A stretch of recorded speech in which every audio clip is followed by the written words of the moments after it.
as you may have heard, Corey Banke, they have signed a new kicker. Brandon McManus is the new kicker for your Green Bay Packers, and they have released the Narf puppy. Narf puppy, we hardly knew ye. Narvison out the door. It was quick. Were you surprised? Were you surprised by this move, Corey? I've been surprised by all this kicker shit. I was surprised we took a kicker in the draft. Come on. This is fair. This is what happens when you take a kicker in the draft, Brian. Never forget it. If he's ever on the show again, I'm going to remind him of that.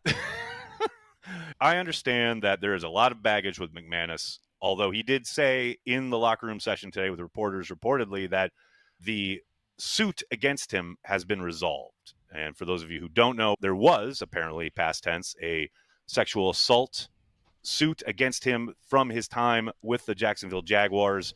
Packers, in league with the NFL, said there was no cause or no basis for league punishment. They essentially cleared him and said he could not face commissioner discipline at any point, which is, as Brian Gutekunst, who was available to reporters today, indicated that once that happened, that's when they started exploring doing background work, and then obviously had him in for a workout this week, and then today signed him. Look, I understand there are probably plenty of people out there who aren't very happy with this development, and I completely understand. I can only go by what the Packers have done, trust the work they've done. I trust the Packers. I trust Goody in regards to whatever due diligence they've done. And then for McManus to say, like I said earlier, in the locker room today that the suit has been resolved, hey, man, just make your kicks.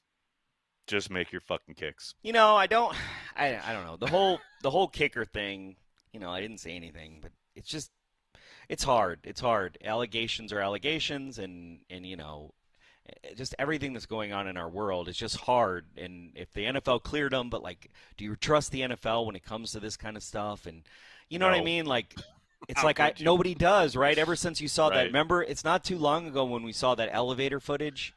And that just was Ray Rice blew people's cleared, minds. and then there's the video of Ray Rice literally punching out his wife. Yeah. And you're just like, well, who's making? I mean, you talk about something that we talked about something that should be private that became public. This is something that you know should be pretty transparent about how they're making these kind of decisions. And you know, like, is it settled in the sense that they did a settlement and then there's an NDA and nobody knows what's going on? There's the and question, those are the things where it's like the next step. And and you know what? It's like, honestly, is that I'm not trying to. Is that worth? Like, I'd rather have a shitty kicker than take shitty people. Okay, a shitty kicker is worth more than a shitty person. I'm not saying he's a shitty person, but who's making the decision? And I don't trust anybody making that decision, to be honest with you.